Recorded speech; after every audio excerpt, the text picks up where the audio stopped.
벤처 창업이 활발한 미국이나 중국 등에선 창업자들의 평균 실패 경험이 3회에 달합니다. 한국의 경우 1.3회 수준에 불과합니다.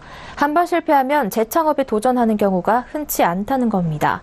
정부가 실패를 자산으로 재창업에 도전할 수 있는 환경을 만들기 위해 공공기관의 대출과 보증 때 요구하던 법인 대표에 대한 연대 보증을 전면 폐지하기로 했습니다. 정홍규 기자입니다. 금융위원회에 따르면 다음 달 2일부터 공공기관의 대출이나 보증 약정에서 법인 대표에 대한 연대 보증이 전면 폐지됩니다.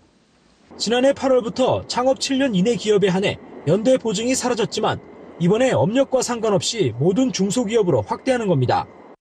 예를 들어 그동안 신용보증기금은 기업의 보증서를 발급해줄 때 법인 대표의 연대 보증을 받아왔습니다.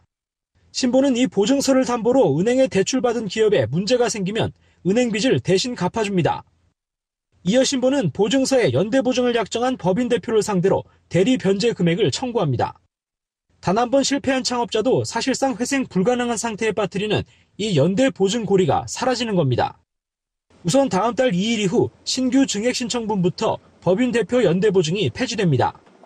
연대 보증이 적용되고 있는 기업 대출이나 보증에 대해서는 책임 경영 심사를 해 통과한 경우 연대 보증을 없애줄 계획입니다.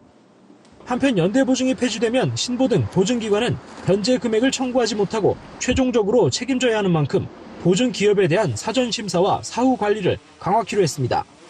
금융위 관계자는 그동안 연대 보증을 통해 사람만 도망가지 못하게 붙잡아 놓고 사전 사후 관리를 허술하게 한 경향이 있다면서 용도에 따른 자금 사용 내역 확인 등 철저한 관리가 이루어지면 부실이 늘어나는 구조는 아닌 것으로 판단한다고 말했습니다.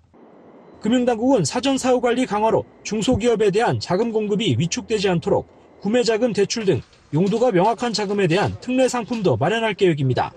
서울경제TV 정은규입니다.